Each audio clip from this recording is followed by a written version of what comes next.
Georges-Alain Lamar, directeur de l'UIT de La Roche-sur-Yon. Le département GEOA donc, est l'un des plus anciens départements de l'IUT depuis 1989. C'est un département très riche avec ses partenaires donc, extérieurs, donc les entreprises, avec sous forme de plusieurs projets, donc l'alternance, les projets donc, sur lesquels travaillent les étudiants, etc. Alors le projet Créa IUT donc, pour moi est une occasion, c'est une opportunité pour les étudiants, donc justement de mettre mieux en valeur ce lien fort entre les entreprises et les formations.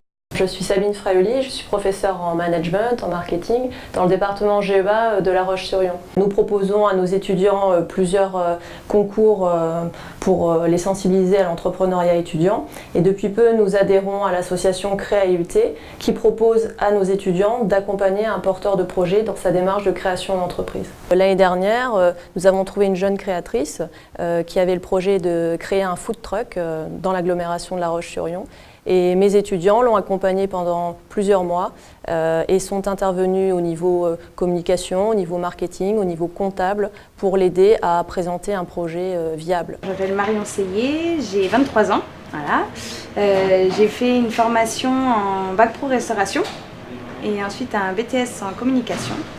Et suite à ces formations, en fait, j'ai décidé d'ouvrir mon entreprise, d'ouvrir un food truck. Dans mon camion, en fait, le concept, c'est je vais dans des zones industrielles tous les midis, du lundi au vendredi. Les week-ends, je suis sur des privatisations donc pour particuliers, professionnels. Et en fait, dans mon camion, j'ai proposé de la viande marinée qui est cuite à la plancha avec des frites maison et une salade de légumes. Et donc en fait, les viandes, je les change toutes les semaines où je change la marinade. Et après, en plus, il y a des desserts qui sont faits maison. J'ai rencontré Sabine Fraioli qui par la suite m'a recontacté en fait parce que mon projet m'intéressait bien pour le présenter à ses étudiants. Dans un premier temps, je leur ai présenté moi ce que je voulais et par la suite en fait ils m'ont pas mal aidé en fait sur les compétences plus spécifiques, plutôt l'étude de marché et pour mes emplacements parce que je savais pas encore exactement où est-ce que j'allais me placer. Ça m'a permis aussi d'avoir du recul sur ce que je faisais parce que quand on est tout seul à créer son entreprise, des fois on oublie certaines choses. Donc du coup le fait de me remettre en question à chaque fois, quand on se voyait peut-être une fois par mois, le fait moi de refaire le point et d'avoir des idées de nouvelles idées sur des choses que j'avais pas forcément vues en fait.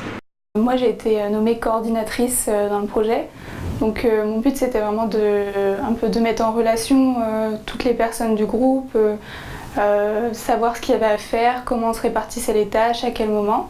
Après on a tous un peu participé à chaque étape du projet, mais tout le monde apportait un peu ses connaissances en termes de... plus par rapport à leur spécialité. Ouais, je pense qu'avec plaisir. Après, je pense qu'il y a beaucoup ça pourrait aider beaucoup d'entreprises qui veulent se lancer, mais on n'est pas forcément au courant. Moi, ça a été en fait par hasard que ça s'est fait. Mais j'aurais su plus tôt, je pense que j'aurais fait la demande d'aller vers des étudiants pour m'accompagner sur certaines tâches. Je recommanderais à un futur patron de travailler avec des étudiants en GEA ou autres étudiants. C'est vraiment un projet que je recommande parce que c'est vraiment en relation avec la formation que j'ai faite GEA. Ça m'apporte vraiment un plus sur mon CV. C'est vraiment un projet très intéressant et que je conseille aux étudiants de GEA.